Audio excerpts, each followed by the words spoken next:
Hello, everybody, and welcome to your Business Breakthrough Radio Show. I am Dr. Elizabeth Armstrong, and we are here to inspire you to take your business to the next level.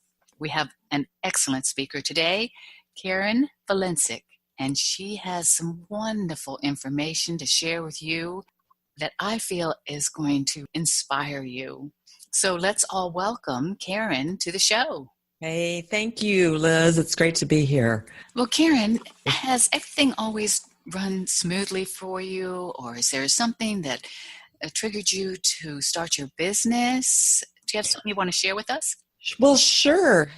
I feel I've been somewhat graced in my life because the next direction has always seemed really clear to me.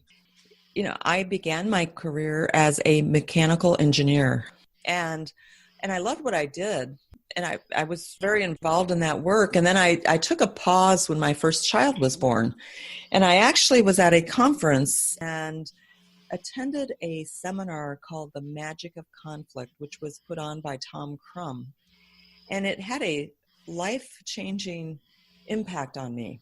And when I was sitting there, I thought, this is going to be my next career. And so it was kind of like lightning bolts coming out of the sky, that kind of an experience.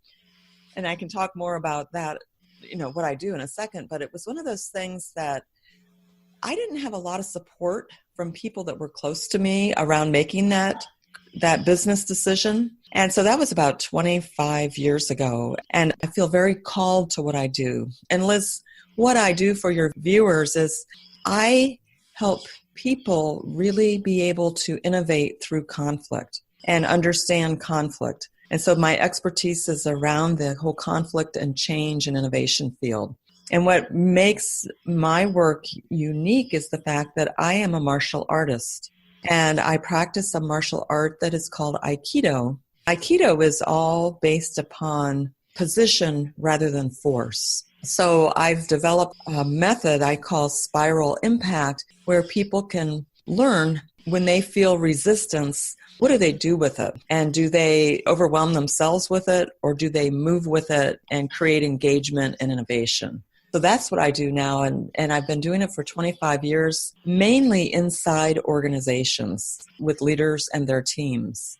That sounds very interesting. Uh-huh. I do want to ask you about one thing you mentioned. When you started your business 25 years ago, you did not experience very much support in what you were doing. Not from my family. I got a lot of support from people outside of my family. And I think in terms of business breakthroughs, which is what your show's about, is I think there is something really important about finding one's calling, or not necessarily finding it, but letting it find you, and recognizing that your calling may not be lined up with everybody around you's calling. And that was a real lesson for me, but I felt such a clarity about it that I didn't doubt it at all.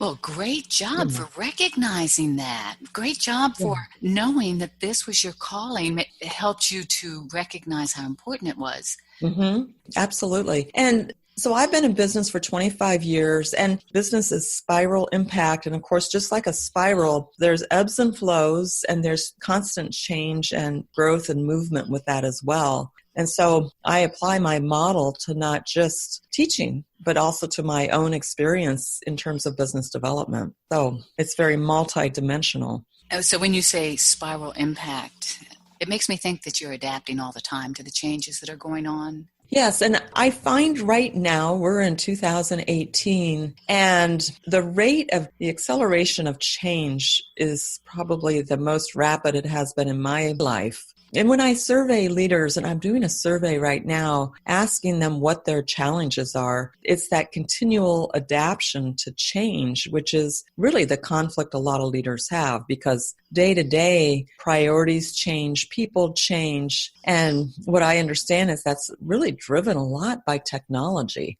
So being able to constantly adapt, just like a downhill skier or a person on a football field or whatever that is, it's constantly checking to see where do I need to adjust to find my balance and my power. And that kind of goes along with your martial art experience. Absolutely. And I like to think about the difference between force and power. And I would say almost every time I speak, I usually bring a hammer and a nail And a screw and a screwdriver with I'm me. sorry. Because it really demonstrates a point. And that is, a lot of us will use, I use that as a metaphor, but a lot of us go through life with a hammer and we're just trying to hit things, hit them hard. And doing that requires a lot of focus and a lot of force. And that's trying to get people to do things we want them to do. It's trying to force our agenda. It's maybe being controlling. I hear you. But the analogy of the screw and the screwdriver is when you think about putting a couple boards together, got your hammer and your nail, if you compare that to using a screw and a screwdriver, got to force that screw in a little bit, but then a screw is much easier to drive. And there's a lot of balance in it. And the important part about that is the long-term result that you get is really solid. And so when you're talking about relationships and teams and all of that, when you can approach that from a positional thing in terms of engagement, you not only bring out the best in the people that you're working with, you get them really engaged so that they're excited about what you're doing together. Position versus force. That would be my Aikido model. Is the position is I'm constantly learning, adapting, and noticing what's changing, noticing what's going on with the people around me. And rather than just having an agenda that I'm forcing, and this is the way we got to do it. So those types of things. So it allows you to see things that might be coming up that you might not notice otherwise. I have something I do sometimes when I'm working with teams, particularly people that manage other people, is I'll bring in a big rock. And it's an interesting thing because what the rock represents, it's heavy. It's that weight of responsibility really builds strength and talent. And so often what I notice are leaders will take on other people's responsibilities rather than engaging them to do it. And they might do that because they don't trust that it'll be done like they want it to be done or done on time or even completed at all. And so when leaders take on that weight of their people, they really take opportunity away from them. So my whole thing is about how do you engage another person to learn and to contribute to whatever it is that you're doing. So I think sometimes when you're a very capable person, it's really easy to do things rather than coach people through how to do them themselves because it seems quicker in the moment, but it actually takes more of a toll on you over time. Yes, I completely understand that. I'm going through a situation now where I find that I'm taking a lot of responsibility. Mm-hmm. And it's like with raising children too. Oh, sure. Although the important thing is to really create a balance. I'm thinking mutually beneficial relationship between two people, whether it be work, whether it be relationship, or any other environment. Right.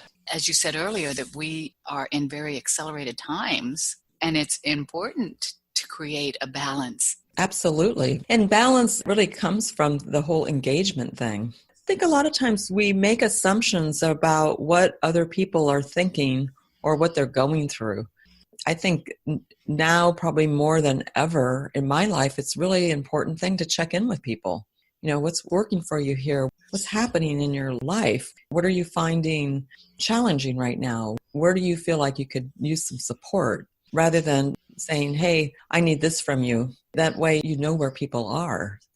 I love that. Checking in with people to see where they are as opposed to forcing, here's that force word, forcing your agenda upon them. Right. Might be what's going on in your head. Right.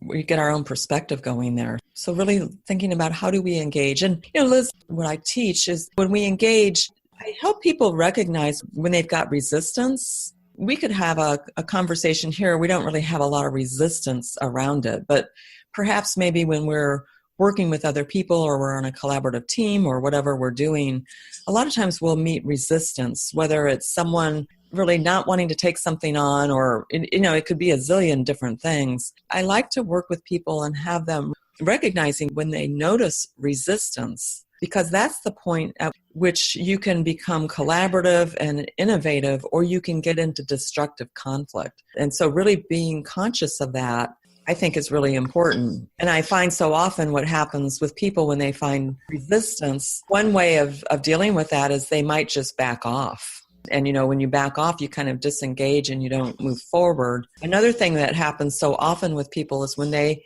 meet resistance, which might be, we've got opposing ideas or somebody doesn't want to do what I want them to do. What we end up doing is meeting that resistance with more resistance. And when we do that, we just multiply how much resistance that there is. And we really kind of sabotage ourselves in a way. Absolutely, because what you're doing is you're losing opportunities. Mm-hmm. Earlier you said you like to create situations that open up to opportunities. Yes, right. When you create resistance, you kind of shut everything down.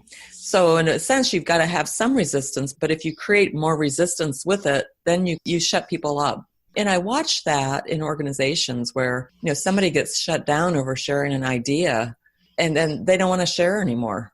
So you lose all that creative resource that you have. Exactly. Engaging the people to share what they see and what's going on. Yeah. Since they're on the front lines. Right. That's absolutely right. And so often leaders will put plugs in their people, They will put plugs in them.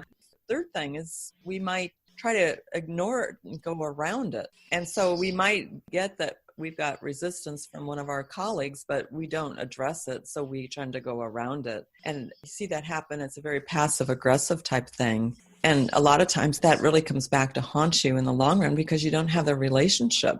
You bypass the opportunity to engage. And grow. Yeah, to engage and grow. Absolutely. Yeah, and then the fourth way of dealing with resistance which is meeting the resistance with some conversation or something like that, where you might decide to agree to disagree, you might decide to compromise, you might decide to rethink strategy, you might do all those kinds of things, and that's a good thing. But what I get really jazzed about is really helping people learn when they feel resistance, what I call spiral it. And that means they move in toward it and with it. And when you do that, that's where you really get the ultimate of engagement because you're not stopping the momentum, you're joining the momentum. And from there you can direct it and you can accelerate it. And that's where I think most people have experienced that coming together of the minds where you can really engage and that you create this big thing. And it's really exciting to do that. And that's a skill that people can learn. So that's what I do. I work with people to be able to do that. In this time of business where the main foundation is based on competition, mm-hmm. then people have learned to internalize a lot of what they think and feel. Mm-hmm. Recognizing the value, everybody in the playing field. Right. And I think, Liz, that comes to the security to be able to do that really comes from having a culture that has that trust to be able to do it as well. So if you're internal to an organization and that culture, so if you have a dog-eat-dog culture, people then they do that. But if you have a culture that's built upon engagement and collaboration, the rewards really come from working together, then you shift all that. So when I work with teams, that's one of the things that I work with is not only the individual skills of people, but also helping them define what their culture is. Because culture can tend to be kind of random and oftentimes is defined by the most dominant personality in the group, whether that's good or bad. So defining that culture is really an important thing. Defining the players as to what roles they play? Well, not just the roles that they play, but how they're going to engage with each other. Their roles are one thing, but also how are we going to engage with each other? What I often do is I have a series of questions that I ask them around team engagement. And then I take them through a process. And where they end up is with a short list of yes or no questions that they agree to. So one of them might be, do you have my back? And do I have your back? Are we committed to excellence? Are my actions building our relationship? So they're all questions relative to the way people engage. And what's really great about that is when you have those conversations, people get really clear on whether they're a fit in that culture or not. And sometimes people opt out. It helps you create an environment in which you can have that trust. I have a client I was talking to yesterday, and they have what I call a credo, and it really requires everyone to keep checking in with each other on it, but it's a document that holds the space for that culture. And actually, she has one person who I know is committed and understands